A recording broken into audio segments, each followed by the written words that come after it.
Greetings, all you Jackson Jennets, and welcome to your daily dose of donkey with Ginger.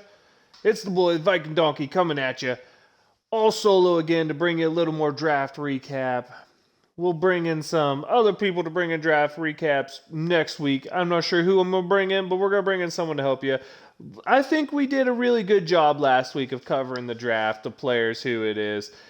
So we're here on the Steelers Talk, and I wanted to give player comps of the draft picks because once I listened to, I'm like, man, I don't know how I'm going to give deeper analysis of those draft picks. I gave most of what I was thinking last week. I'm like, this week I'll give player comps. I'm going to focus on the undrafted free agents, the 10 the Steelers signed, give an idea, and I'm going to let you know there's three I'm specifically looking at, and I'll talk a little more in depth about them. But let's start off right at the top. The first round pick, Kenny Pickett. Who do I see a player comp of?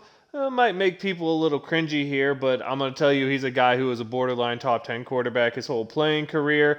And I see him as a more athletic version of Tony Romo or a slightly better decision-making Jared Goff, if you want to go that way. But to me, it's Tony Romo, a guy who makes really good decisions, could make the throws. Seemed to struggle in the clutch, though, but I think Pickett's going to be a little better at that than Romo was. And I think he's a little more athletic there. But I really, when you look at it, Tony Romo's not a bad guy to be when you look at what he's done. I mean, the winning in the playoffs is what killed him in Dallas, no doubt about it. But hopefully, Kenny Pickett can produce the way Romo did in Dallas and win the playoff games, because that would be a great sign for the Steelers. We get into second round pick here. We have George Pickens. I'm not sure who to pro comp him to. He's a guy who's more of a deep threat, X receivers, a slightly better route runner than complete burner type of guy, although the speed might even come back more because, like I said, less than a year removed from or just about a year removed from the ACL injury he is. One of those deep play receivers, Steelers have one on their list right now you could compare him to. You could say Chase Claypool. You could go back farther. He's a little taller, better ball fighting guy than a Mike Wallace. He's comparable to Chris Henry, Martavis Bryant. He's that type of build receiver, one that could go and take a step to the next level, or one who's going to be a one-trick pony that people always kind of have on the roster but just doesn't fill in anywhere type of thing. But I like what I saw there. I like the pick there. I like his ability to go up and get it. So we get the third round pick. You get to Marvin Leal, and it's so hard for me to find a comp because it's hard to find those tweener guys who are good comps. To me, he reminds me of, and I believe he plays with the Chargers right now, although the size is a little different. 40 times and all that are very similar to Jerry Tillery, who's a decent backup rotational piece guy. You're not really going to see starter potential there. I mean, Tillery's a little taller and actually hits almost to 300 pounds. He's about 295, I believe. Whereas Leal, like I said, if Leal adds some weight, I think he could be really good. But right now, I see him as the rotational piece, like a Tillery type of guy, a developmental type of guy who maybe after 5-6 years finds his home and just becomes a versatile player, a good player. And, you can't complain about that in the third round. I like the pick, as I said before. I just don't like tweeners in general, but I really hope he adds some weight and can step up and take that role instead of being a Jerry Tillery guy, take that role into a late blossoming lineman, much like Ziggy Hood when his second trip somewhere else because he was better in Jacksonville than he was in Pittsburgh. Then we get to the fun one. Calvin Austin III. What do you say about little guys? He's only 5'8", fast guys. He reminds me, when you put on his college tape, of two type of players, the guys who have speed but aren't just speed players, are actually good football players. And those two to me are, and they've had completely different careers, Tavon Austin and, oh my gosh, I don't know why I'm missing the name right now. But anyway, I'll go into why the Tavon Austin comparison's the one for me. Little guy, small, was able to get off the ball in college. Don't know if he's going to have that type of power, speed combination to get off the ball in the pros. And it's just, does he really fit in a system? Darren Sproles, by the way, is the other comparison here that I was trying to think of, and I completely forgot. Is he going to be more like the Tavon Austin, who has a couple years where he's a 500-yard receiver and has good years and is a good return man, so he brings a lot of value there? Or is he going to be a guy like Sproles, who, when used properly in the right type of offensive system, is a guy you can fit in, plug in, play, and good things happen because he's able to make the plays out there and you're able to find him space? I really hope it's the latter, although he'll be more of a receiver than a running back, where Sproles obviously is a running back. But those are the two players I see fitting there. We get on to the next pick is Connor Hayward. I don't know how to pro comp a 5'11 tight end who should be playing fullback, so I'm going to tell you right now what he is he's a decent blocker. A little undersized, though, in the NFL, but he was a decent blocker in college. Seems to understand football well enough to find the hole in the zone. Doesn't really have speed to break away from anything, but could niche out a good career as a number 2 tight end. I would think the way he'd be productive is kind of in the way Matt Spaeth was, where blocking, he gets good at blocking and fundamental blocking and really learns how to do that as a pulling tight end more so. And then find space every now and then and be a guy who could catch 100, 200 yards and maybe a couple touchdowns in the season. Obviously, he's going to be the type of guy who makes his name on special teams. So who knows what to say there. Then we get on to another fun one for me. And that is undoubtedly, we're talking about Robinson here, Mark Robinson. Decent running back stat-wise in smaller colleges when he played before transferring to Ole Miss, being a walk-on, getting in there and linebacker. And then if you put on the tape of him, the tape's good, and he reminds me a lot the way he downhill runs of Steeler great for a long time. Vince Williams, a little bit undersized, but really gets down there, plays hard, and is just really strong. I believe he had 34 reps at the Combine, did Robinson. And as a 7th round pick, I don't mind taking a guy who the defensive coordinator just loved to talk about.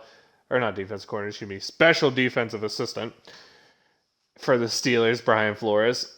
Seemed to absolutely love everything Robinson brings, and he seems to have a knack of getting in the backfield. I mean, had 3 sacks in his only year playing linebacker. Remember, he only played 1 year at linebacker. And it's good to see an ascending star. Maybe he goes out and puts up some stuff. But obviously another guy who's going to make it on special teams if he makes it early in his career. And then we get to the final pick for the Steelers, Chris Oladokun. I don't really know who you want to pro comp him to, so I'm going to pro comp him to the most similar Steelers quarterback I think people will know. He's a guy who has the arm strength to make the throws, but isn't going to wow you with his arm. Has the ability to run a little bit, but isn't going to run the top off of defense. I have to say, tops out as a backup probably, potential-wise. I think best pro comp for me is Dennis Dixon, and anyone who knows Steelers-wise, Dennis Dixon, he's a guy who stepped in a couple times we saw and then disappeared for the life of forever, but that's who I would have to say his best pro comp is for me, because if you go farther than that, I don't even know what to say. So, let's get into the undrafted free agents. We haven't talked about them. I told you we'd talk about them this week. I'm going to mention everyone but the ones I really like. So we'll start with the first 7. You have offensive tackle Jake Dixon from Duquesne. Local-ish guy. I don't know anything about him. Playing at the lower levels as tackle, though, sometimes it'd be really, really hard for him.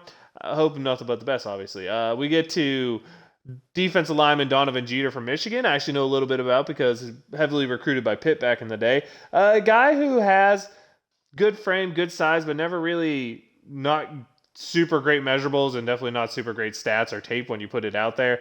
I don't see him anything more than a camp body, but hey, you never know what can happen out there. We get to outside linebacker T.J. Moultrie from Auburn, a guy who never really put up numbers and definitely doesn't wow. I mean, physically he has the size to fit, but just never put up great things. But defensive guy from Auburn, who knows what you'll see there. I think he only had 2 or 3 sacks his last year, and as an outside linebacker who's a pass rusher, it doesn't really cut it for me. Guard Chris Owens from Alabama.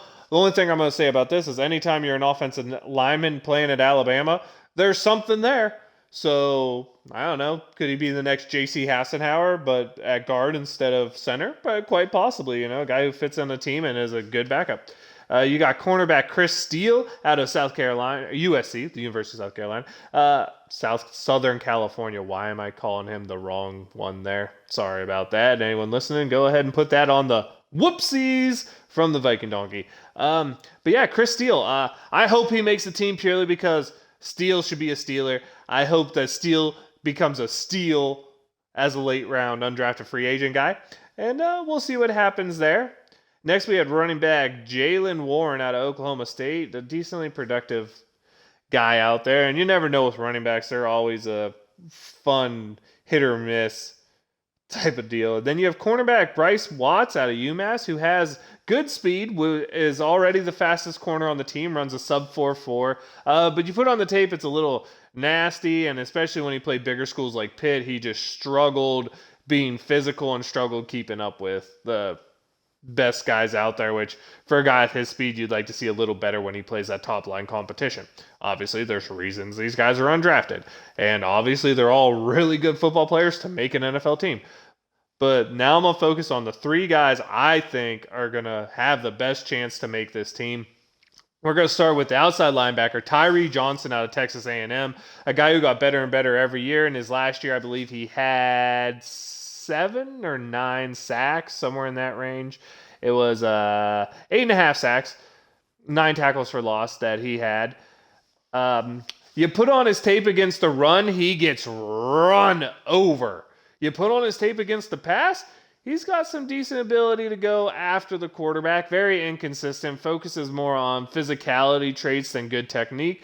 But the type of guy who, if you can sneak on the edge of the roster, you could develop into a decent pass rushing specialist, special teamer that comes in an occasion and can give you 4 or 5 sacks a year. If I was to say anything, if you remember the way Chicolo ended his Steelers career, where he was okay and you didn't die when he went in there on plays, I think that's what you could see as an upside for a guy like Johnson, or maybe he even shows better pass rushing ability than that and gets to be, I don't know, a late bloomer that the Steelers steal out of undrafted free agents and becomes a freak like James Harrison. We can always hope.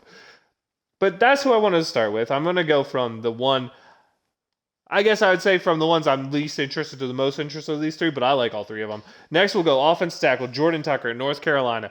Played right tackle out there. He's 6'7", 344, long arms. Great job protecting Sam Howell. Great job on a great scoring offense there in North Carolina. Can get the pass blocking going. And the fact that the Steelers are weak in tackle, one, I think both at starter and backup level, I think he has a good chance to make it. He has good size, and I really think Jordan Tucker could make this team. And then we're going to get to the guy I find the most interesting undrafted free agent. I'm a little bit perplexed why he didn't get drafted. That's running back Mateo Durant out of Duke. You're talking a guy who put up stats his last year at Duke. You're talking a guy who, oh man, what exactly was it that he ran out there? 1,200 yards, 9 touchdowns, set Duke school record. Absolutely can put it out there. I think he averaged 5.5 yards per carry over his career, showed his ability to catch with the 50 catches and a few touchdowns out there off that. But, I mean, you're talking first team all-ACC guy in Mateo Durant. What was it? He had a 255-yard game against a really lower Charlotte team. I guess you could say he struggled a little bit against big teams. But the thing is, Duke doesn't have a great offensive line. He's shown he has the ability to make things. And let's not forget here, he has prototypical NFL running back size. 6'1", 180, runs a 4.38. I mean, he has the breakaway speed that the Steelers don't really have in the running back room right now. That's why I think he gets a good heads up as a chance to make this team.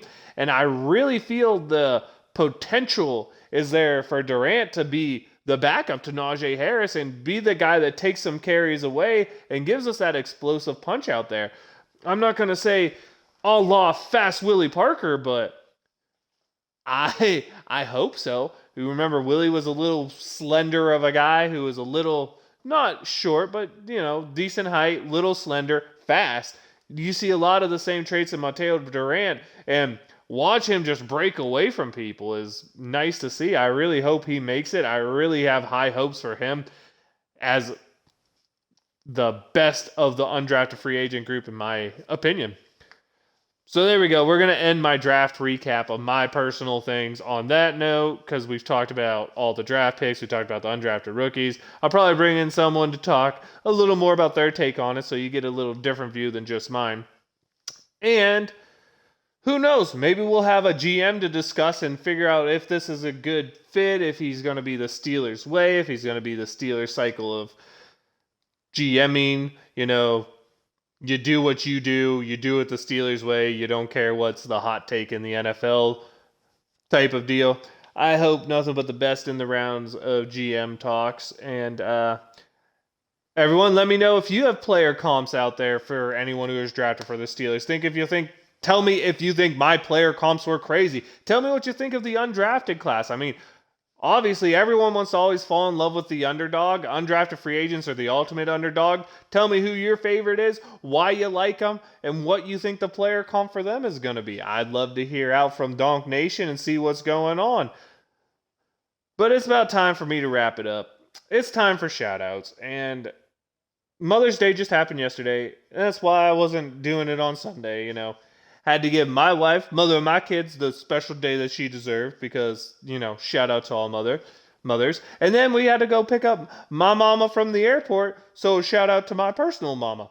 So, it was a great day. Shout out to all moms. We wouldn't be here without moms. So, everyone, show your love, show your support to your moms. I don't care that it's not Mother's Day anymore. You could show it to them all the time because they were there for us all the time, hopefully, for everyone out there listening. And, I guess it's time to tell you, I am the Viking Donkey. That's Viking_Donkey on Twitch and Twitter. Your daily dose of Donkey with Ginger's the YouTube channel where most of you are watching and following. Leave us a like, leave us a follow, leave us a comment. Tell us what you think. Tell me if there's some special guest you want to talk about. Tell me if there's something other than Steeler football you'd love to hear about. We could talk about the Penguins being up 3-1 after scoring 7 goals in back-to-back games. With a fourth-string goalie, and it's a third-string goalie for the Penguins, let's be honest. With a third-string goalie going strong right now. We can talk about the Pirates, who are doing surprisingly a little better than I thought, even though they are not doing very good. But hey, we can talk about maybe there's some building parts there.